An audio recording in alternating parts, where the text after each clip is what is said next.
قرآن مجید کی صورتیں دو طرح کی، مکی صورتیں اور مدنی صورتیں۔ کتنی طرح کی ہیں؟ دو طرح کی، مکی اور مدنی۔ مکی صورتیں وہ ہیں جو ہجرت سے پہلے نازل ہوئی ہیں، اور مدنی صورتیں وہ ہیں جو ہجرت کے بعد نازل ہوئی۔ یہ بیٹا تھوڑی ایکو کر، سب کو کہیں کام کر دیں۔ آج کے بارے میں دو صورتیں ہیں اور دونوں صورتیں مکی ہیں۔ تو مکی صورتیں کنہیں کہتے ہیں؟ جو ہجرت سے پہلے نازل ہوئی۔ مکی صورتوں کے مضامین جو ہیں، یعنی مکی صورتوں میں کیا بیان ہوتا ہے؟ عمومی طور پہ ایمانیات، عقائد، توحید، رسالت، بعثت، موت کے بعد دوبارہ اٹھنا، اس طرح کی چیزوں کا ذکر ہوتا ہے۔ تو آج کی پہلی جو صورت ہے وہ کون سی ہے بھلا؟ کون بتائے گا؟ پہلی صورت جو آج پڑھی گئی ہے اس کا نام کیا تھا؟ سورہ الحجر۔ آپ ڈرتے کیوں ہیں؟ بولتے ہی نہیں۔ کیا نام ہے صورت کا؟ سورہ ہجر۔ ہجر جگہ کا نام ہے۔ ہجر کس کا نام ہے؟ اچھا، آپ جو ہے نا یہ چیزیں یاد کریں، ہم سنیں گے، جو سنائے گا اس کو جوس ملے گا، ٹھیک ہے؟ ہجر کیا ہے؟ جگہ کا نام ہے۔ یہ مکہ سے شام کے راستے میں ہے، اور اس علاقے میں جو نبی تشریف لائے تھے وہ ہیں سیدنا صالح علیہ السلام۔ اچھا، قرآن مجید کی ترتیب بڑی خوبصورت ہے۔ پچھلا جو پارہ 12واں ختم ہوا اس میں بھی قوموں کا اور انبیاء کا تذکرہ ہے، اور اگلی جو سورت شروع ہوئی ہے اس میں بھی انبیاء کا اور قوموں کا تذکرہ ہے۔ تو صالح علیہ السلام جس علاقے میں تشریف لائے ہیں اس کو ہجر کہتے ہیں، اس لیے اس سورت کا نام کیا ہے؟ سورہ ہجر۔ ہم لوگ وہاں پہ گئے۔ اللہ تعالیٰ سب کو حرمین شریفین کی زیارت نصیب فرمائے۔ بڑی تگڑی، بڑی خوبصورت، بڑی جاندار اور طاقتور قوم تھی یہاں پہ ایک، جس کو قوم سمود کہا جاتا ہے۔ وَتَنْحِتُونَ الْجِبَالَ بُيُوتًا، یوں کر کے پہاڑوں کو انگلیاں مارتے تھے اور پہاڑوں میں سوراخ کر کے اپنے گھر بنا لیتے تھے۔ ہم میں سے کوئی ہے اتنا طاقتور؟ نہیں نا ہے۔ تو اللہ تعالیٰ نے پچھلی قوموں کا تذکرہ کیوں کیا ہے؟ کہ وہ تم میں سے بڑی طاقت والے تھے، ان کے پاس مال بڑا تھا، ان کے پاس اولادیں بڑی تھی، وہ جان جثے کے مالک تھے، بڑے بڑے قد تھے ان کے، اور بڑی بڑی عمریں تھیں ان کی۔ جب وہ گناہ کرتے ہیں اور ان کے گناہوں پہ میں ان کو ایسا پکڑتا ہوں کہ ان کا نام و نشان تک نہیں چھوڑتا، تو تم کیا چیز ہو؟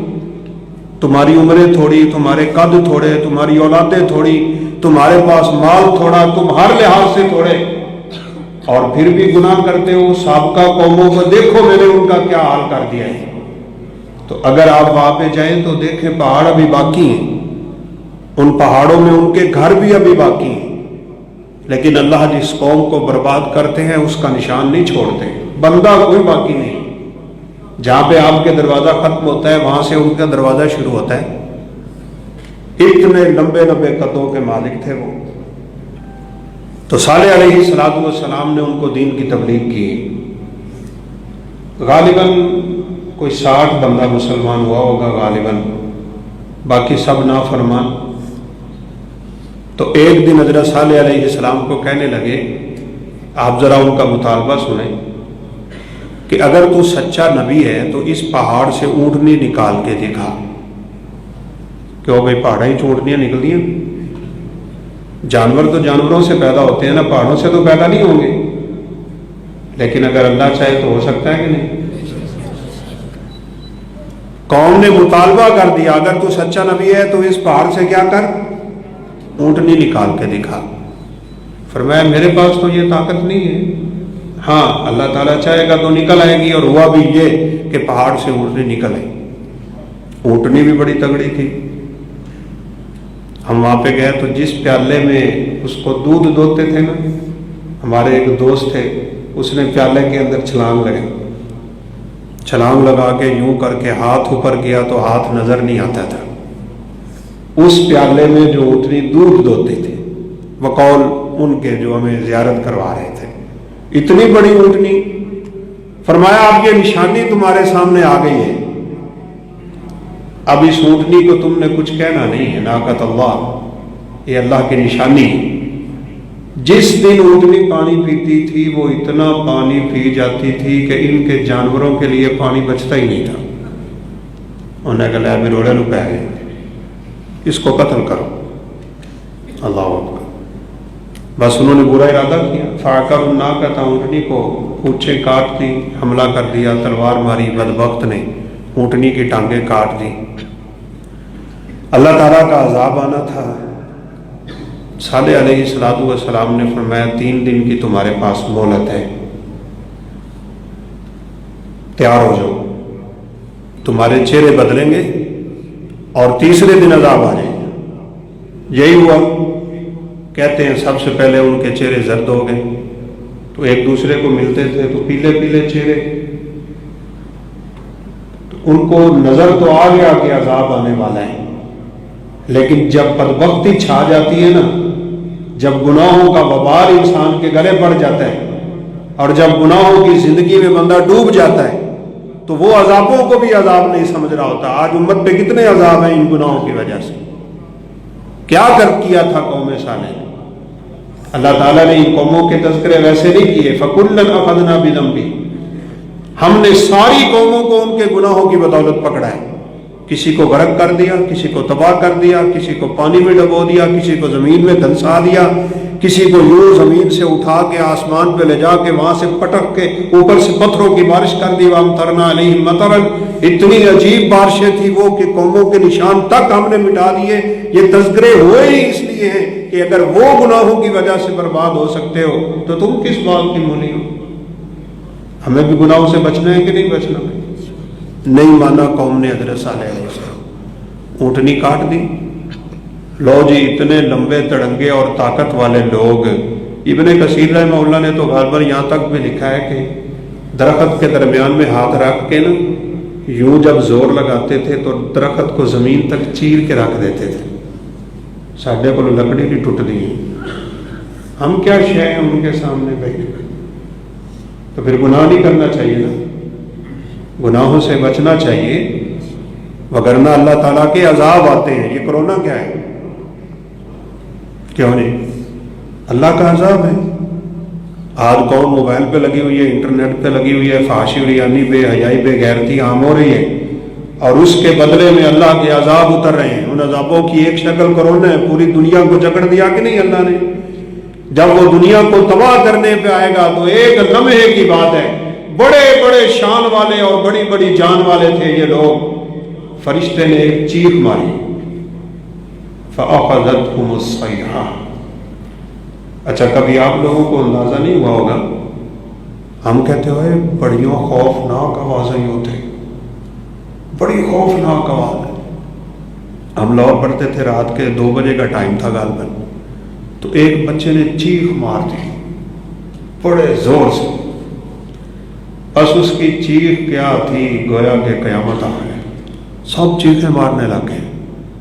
جو اندر والے تھے وہ باہر کو بھاگے، باہر والے اندر کو بھاگے، کوئی اوپر جا رہا ہے کوئی نیچے جا رہا ہے، افراتفری کا عالم ہے، کوئی سمجھ نہیں آ رہی کیا ہوا ہے کیا نہیں ہوا، چیخیں پورے ادارے میں پڑ رہی ہیں اور ہر کوئی ادھر ادھر بھاگ رہا ہے، خوف پھیل گیا، خوف۔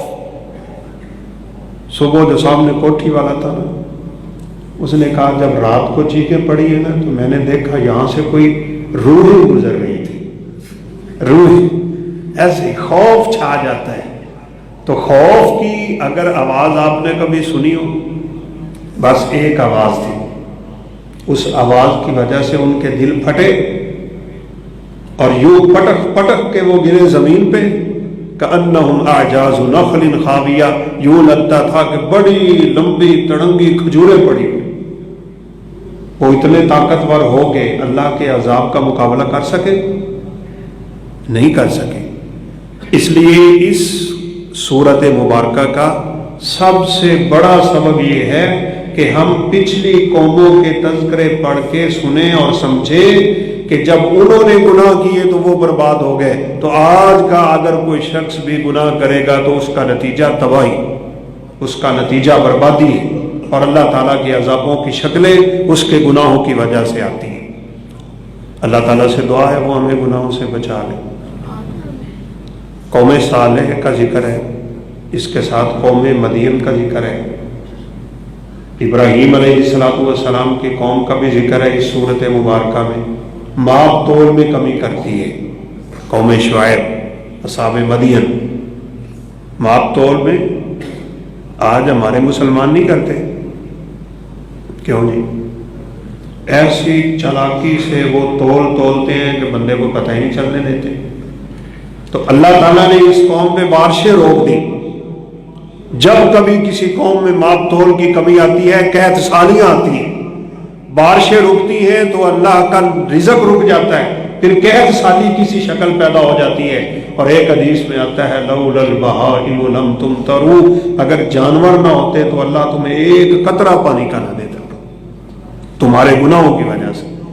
تو اس قوم پہ بھی بارش رکی رہی، اور ایک دن بادل آیا، قالوا ھذا عارض ممطرنا، کہا آؤ بارش آئے گی، بل ہوا ما استعجلتم بہ ریح فیہا عذاب علیم، اسی بادل سے ان کے اوپر عذاب نازل ہوا۔ اچھا ایک بات آپ یاد رکھیں، سابقہ قومیں جو جتنی بھی گزری ہیں ان میں عمومی طور پہ ایک گناہ سرایت کرتا تھا تو عذاب آ جاتا تھا۔ ہماری امت میں سارے گناہ داخل ہو گئے تو آپ سوچیں گے عذاب کیوں نہیں آ رہے؟ عذاب تو آ رہے ہیں، مختلف شکلوں میں آ رہے ہیں۔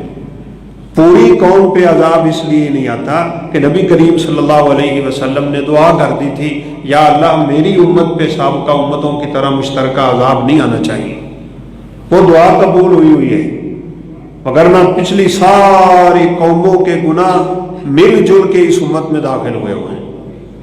قوم لوط میں لڑکے لڑکوں کے ساتھ برا عمل کرتے تھے، فرشتوں نے یوں کر کے بستی اٹھائی، آسمان تک لے گئے اور وہاں سے الٹی پھینک کے اس کے اوپر پتھروں کی بارش کر دی۔ آج یہ گناہ اس امت میں موجود نہیں، سارے گناہ ہیں۔ اس لیے ہمیں سابقہ امتوں کے تذکروں سے یہ سیکھنا ہے کہ گناہوں کی وجہ سے اللہ کی ناراضگیاں اور عذاب نازل ہوتے ہیں۔ اپنے آپ کو بھی گناہوں سے بچانا ہے، دوسروں کو بھی بچانا ہے۔ اللہ تعالیٰ ہم سب کو توفیق نصیب فرما دے۔ اس صورت میں اللہ تعالیٰ نے ایک خصوصی تذکرہ فرمایا ہے، وَلَقَدْ آتَيْنَاكَ سَبْعًا مِّنَ الْمَثَانِي وَالْقُرْآنِ الْعَظِيمِ۔ ابراہیم علیہ السلام کا ذکر ہے، قوم صالح کا ذکر ہے، مدین کا ذکر ہے، اور پھر اللہ نے فرمایا تمہیں ہم نے سورہ فاتحہ دے دی۔ سابقہ قوموں پہ اللہ نے جو آسمانی کتابیں نازل کی تھی ان کے مقابلے میں اللہ نے ہمیں قرآن نازل کر دی، ہمیں قرآن مجید عطا کر دیا، اور بالخصوص سورہ فاتحہ کا تذکرہ کیا ہے۔ یہ شفا والی صورت ہے۔ اس کا مطلب کیا ہے؟ جتنا آپ قرآن پڑھیں گے اتنا گناہوں سے بچیں گے، جتنا آپ قرآن پڑھیں گے اتنا فتنوں سے بچیں گے، جتنا قرآن مجید کی تلاوت کریں گے اتنا ہی اللہ تعالیٰ کی رحمتوں میں رہیں گے۔ رمضان اور قرآن کا آپس میں بڑا گہرا تعلق ہے، زیادہ سے زیادہ تلاوت کیا کریں۔ اللہ تعالیٰ ہم سب کو توفیق نصیب فرمائے۔ سعودی عرب میں ایک بچہ ہے، نابینا ہے، اس کی ابھی داڑھی بھی نہیں آئی، 14-15 سال اس کی عمر ہوگی۔ پچھلے رمضان میں وہ ایک قرآن دن کو ختم کرتا تھا، ایک قرآن رات کو ختم کرتا تھا، زبانی 60 قرآن وہ اس نے رمضان میں ختم کیے ہیں، اور اس سال بھی وہ اسی ترتیب سے جا رہا ہے۔ امام شافعی بھی 60 قرآن ختم کرتے تھے، امام ابو حنیفہ رحمہ اللہ بھی 60 قرآن ختم کرتے تھے۔ ہم لوگ تو سوچ نہیں سکتے، یہ جمعے والے دن بیٹھے ہیں لڑکے 10 لڑکے فجر کی نماز کے بعد انہوں نے قرآن شروع کیا ہے اور جمعے کی اذان کے وقت انہوں نے قرآن ختم کر دیا، پورا قرآن۔ میں اور آپ کتنا پڑھتے ہیں سارا دن؟ قرآن مجید سے تعلق جوڑیں، جتنا زیادہ جوڑیں گے اتنا اللہ تعالیٰ کی برکتیں آئیں گی۔ تو اس صورت کا خاتمہ ہوا ہے وَاعْبُدْ رَبَّكَ حَتَّىٰ يَأْتِيَكَ الْيَقِينُ۔ آپ اللہ کی عبادت پہ لگے رہیں یہاں تک کہ موت آ جائے۔ ہم نے کب تک اللہ کی عبادت کرنی ہے؟ جب تک موت آ جائے۔ بس آپ دعا کریں کہ اللہ تعالیٰ ہمیں موت دے تو اسی رستے پہ لے۔ اگلی سورت سورہ نحل ہے اور دونوں صورتوں کا آپس میں بڑا گہرا تعلق ہے۔ اس کے آخر میں موت کا تذکرہ ہے، اس کے شروع میں قیامت کا تذکرہ ہے۔ اتا امر اللہ، قیامت آنے والی ہے۔ ماشاءاللہ اساتذہ بیٹھے، طلباء بھی بیٹھے ہیں۔ اتا ماضی کا صیغہ ہے، قیامت آ گئی، کیوں نہیں آ گئی؟ قیامت آنے والی ہے، لیکن اللہ تعالیٰ نے ماضی کا صیغہ استعمال کیا کہ بات اتنی پکی اور اتنی پختہ ہے کہ گویا کہ قیامت آ گئی۔ اچھا، جو بندہ مر گیا اس کی قیامت آ گئی، یہ یاد رکھنا ہے۔ ایک تو ہے نا بڑی قیامت آئے گی، لیکن جو بندہ فوت ہو گیا اس کی قیامت شروع ہو گئی۔ تو بہرحال یہ جو صورت مبارکہ ہے یہ بھی مکی صورت ہے۔ اس صورت کا نام ہے سورۃ النحل۔ کسے کہتے ہیں نحل؟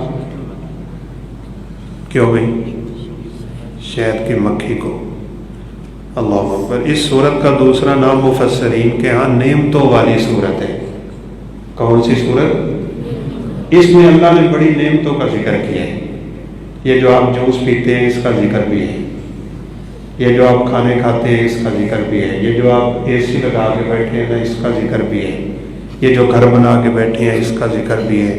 نعمتیں ہی نعمتیں اللہ نے ہمارے اوپر نازل کی ہیں کہ نہیں؟ کیوں جی؟ تو پھر ان نعمتوں کا ہمیں احسان نہیں چکانا چاہیے، ان نعمتوں کا شکر نہیں بجا لانا چاہیے۔ وہ شکر یہ ہے کہ اللہ کی عبادت کیا کریں۔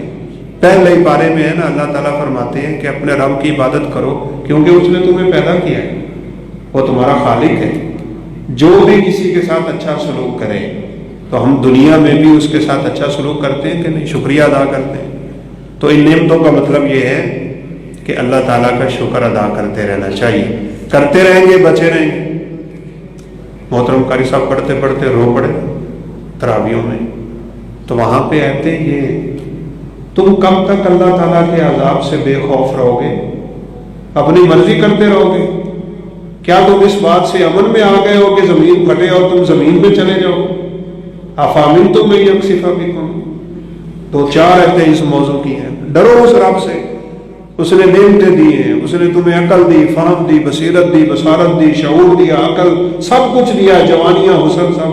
اچھا کی خیال اگر ایک کا اتوں لگا ہوں ایک تھلے نو لگا ہوں تو بندہ کیوں ڈھیلا نہیں ہونا چاہیے؟ اللہ جی خالق کا فسواک، اس نے تمہیں پیدا کیا ہے برابر برابر پیدا کیا، ہاتھ برابر، پاؤں برابر، کان برابر۔ کیسی خوبصورتی سے پیدا کرنے والی وہ ذات ہے، اس ذات کا شکر ادا کر۔ یا ایھا الانسان ما غرک بربک الکریم، تو اپنے رب سے کتنا دور جا رہا ہے۔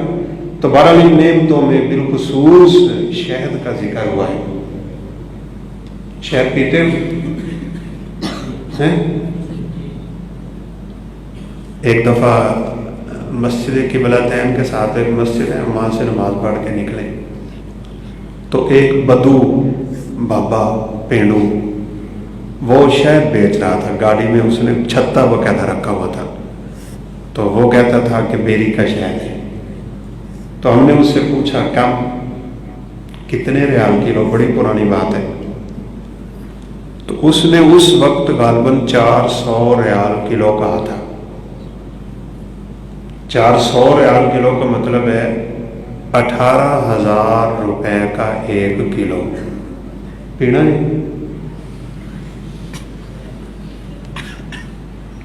رسول اللہ صلی اللہ علیہ وسلم نے فرمایا جنت میں شہد کی 1000 نہر ہے۔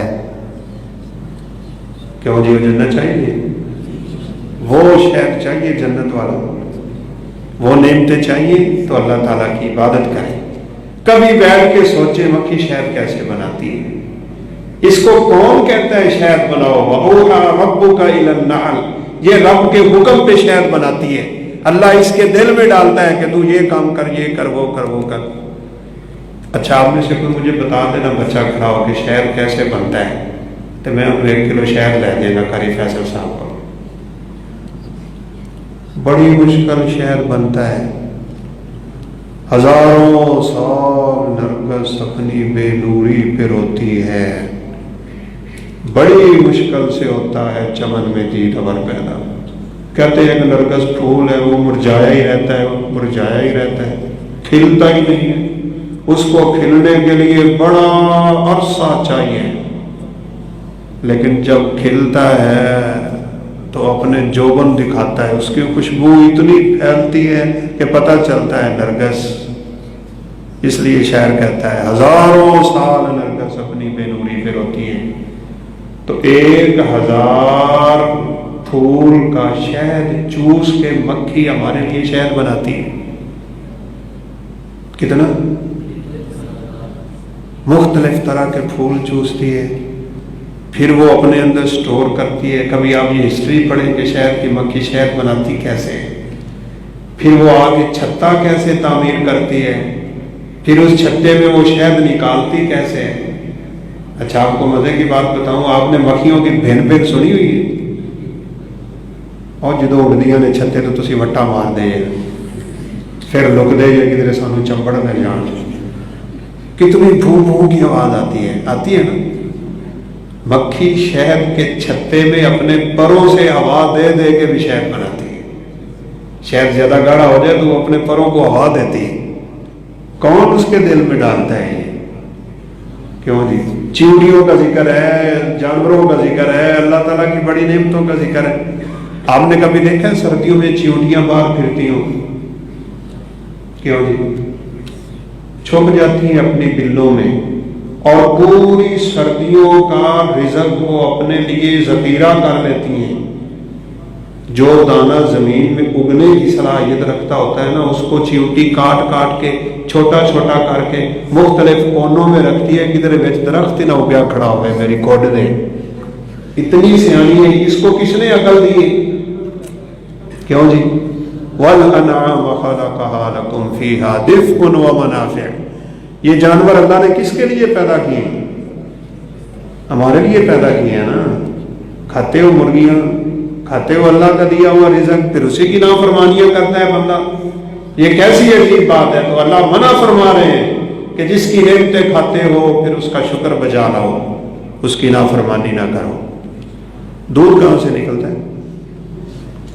من بین فرث ودم، ادھر خون ہے ادھر گوبر ہے، اس کے درمیان سے اللہ دودھ نکالتے ہیں، لبنا خالصا، چٹا سفید۔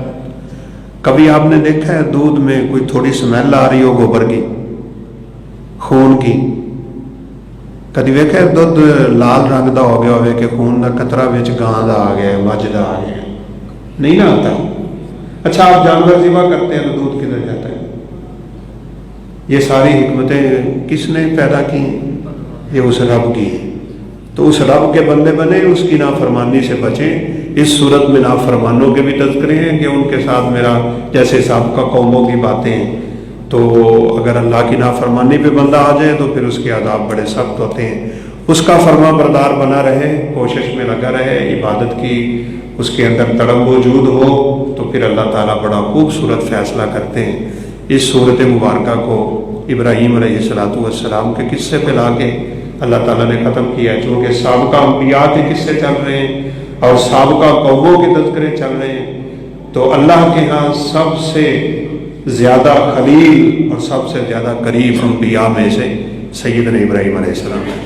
بس آخری بات ہے، بات ختم کرتے ہیں، آدھا گھنٹہ مجھے کہا گیا تھا۔ ابراہیم علیہ السلام 80-83 سال اللہ کی عبادت کے لیے لوگوں کو پکارتے پھرے۔ کتنے لوگ مسلمان؟ کون بتائے؟ کتنے لوگ؟ ہیں 83 80 90 ایک بندہ فآمن له لوط، ان کے بھتیجے لوط ایمان لائے تھے. اس لیے آپ نے یہ کبھی نہیں دیکھنا کہ میں لوگوں کو کہہ کے تھک گیا ہوں، یہ میری بات ہی نہیں مانتے. اے پنڈ ہی بڑا گندا ہے، اتوں دے بندے ہی بڑے گندے نے، یہ بات مانتے ہی نہیں، لہذا چھوڑو ان کو مرنے دو. ایسا نہیں. آپ نے کیا کرنا ہے؟ لوگوں کو دعوت دیتے رہنا ہے، دیتے رہنا ہے، دیتے رہنا ہے. ہدایت کس کے ہاتھ میں ہے؟ وہ اللہ تعالیٰ کے ہاتھ میں ہے. آپ نے یہ نہیں دیکھنا مجھے اتنا عرصہ ہو گیا ہے، میں اکیلا ہوں، یہاں کوئی ہے نہیں. حضرت ابراہیم اکیلے تھے یا نہیں علیہ الصلوۃ والسلام؟ بلکہ ایک چھوٹا سا واقعہ سنیں، بات میں ختم کرتا ہوں. سیدنا زید بن عمر بن نفیل رضی اللہ تعالیٰ عنہ، یہ غالباً صحیح بخاری میں واقعہ موجود ہے. انہوں نے رسول اللہ صلی اللہ علیہ وسلم کو نبی بنتے نہیں دیکھا، نبوت سے پہلے دنیا سے چلے گئے. لیکن وہ کہا کرتے تھے میں ابراہیم علیہ السلام کے دین پہ ہوں، میرا الہ وہی ہے جو ابراہیم علیہ السلام کا الہ ہے. رسول اللہ صلی اللہ علیہ وسلم کی ان سے ملاقات بھی ہوئی ہے، لیکن اس وقت آپ ابھی نبی نہیں بنے تھے. آپ ایک سفر سے واپس آ رہے تھے اور یہ ایک بزرگ کے پاس بیٹھے تھے. ملاقات ہوئی، لیکن اس وقت آپ صلی اللہ علیہ وسلم نبی نہیں بنے تھے. جب آپ نبی بنے تو وہ دنیا سے چلے گئے. آپ صلی اللہ علیہ وسلم نے پتا ان کے بارے میں کیا کہا ہے؟ اللہ اکبر. آپ نے فرمایا کہ زید بن عمر بن نفیل میرے اور عیسیٰ علیہ الصلوۃ والسلام کے درمیان یہ جو مدت ہے 630 سال کا وقفہ ہے، میرے اور عیسیٰ علیہ الصلوۃ والسلام کے درمیان ایک ہی بندہ موحد اٹھے گا قیامت کے دن، اور وہ زید بن عمر بن نفیل ہے. اور یہ اکیلا ہی پوری امت بن کے اٹھے گا. آپ اکیلے ہیں، آپ نے گھبرانا نہیں. کیا مطلب امت بن کے اٹھے گا؟ ایک دن میں شیخ عبداللہ ناصر رحمانی صاحب کا درس سن رہا تھا. دعا کریں اللہ تعالیٰ ان کو شفاء کاملہ عاجلہ نصیب فرمائے. بلکہ اس وقت ہماری جماعت کے 4-5 بزرگ بڑے شدید بیمار ہیں. عبدالستار حماد صاحب، مبشر ربانی صاحب، عبداللہ ناصر رحمانی صاحب، قاری عبدالحفیظ فیصل آبادی صاحب، یہ سب بیمار ہیں. دعا کریں اللہ تعالیٰ سب کو شفاء کاملہ عاجلہ نصیب فرمائے. وہ اس حدیث کی شرح کر رہے تھے. سیدنا ابو ذر غفاری رضی اللہ تعالیٰ عنہ کے بارے میں رسول اللہ صلی اللہ علیہ وسلم نے فرمایا تھا یعیش وحیدن یموت وحیدن ویبعث وحیدن. یہ اکیلا زندگی گزارے گا، اکیلا فوت ہوگا اور اکیلا ہی اٹھے گا. ہوا بھی ایسے ہی ہے، یہ ایک الگ بات ہے. آپ صلی اللہ علیہ وسلم نے ان سے کہہ دیا تھا ابو ذر تیری کسی نال بننی نہیں، طبیعت میں سختی تھی، تو فرمایا نہیں بنیں گے تو میں مدینے کو چلا جاؤں گا، شام والے مجھے نکال دیں گے تو پھر کیا ہوگا؟ آپ نے فرمایا مدینے والوں کے ساتھ بھی تیری نہیں بنے گی. فرمایا ٹھیک ہے، میں پھر کوئی ہیرا مقام کی طرف نکل جاؤں گا. تو وہیں پہ یہ رہے، وہیں پہ فوت ہوئے، اکیلے ہی فوت ہوئے تھے. اور غالباً ابو موسیٰ اشعری تھے یا معاذ بن جبل تھے، ان دونوں میں سے کوئی ایک بزرگ تھے. وہ قافلہ لے کے وہاں سے گزر رہے تھے اور ان کی زیارت کے لیے گئے تو یہ وہاں پہ فوت ہوئے پڑے تھے. تو انہوں نے نہلایا، غسل دیا، کفن دیا، جنازہ پڑھایا. تو آپ صلی اللہ علیہ وسلم نے وہ اکیلے ہی اٹھیں گے. حالانکہ اکیلے تو نہیں اٹھیں گے، امت پوری اٹھے گی، سب مسلمان اٹھیں گے.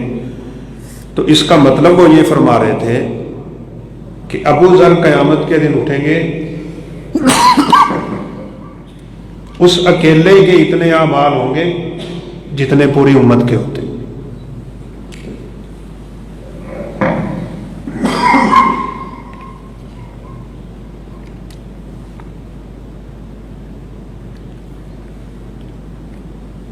آپ اکیلے بھی ہوں تو گھبرانا نہیں ہے.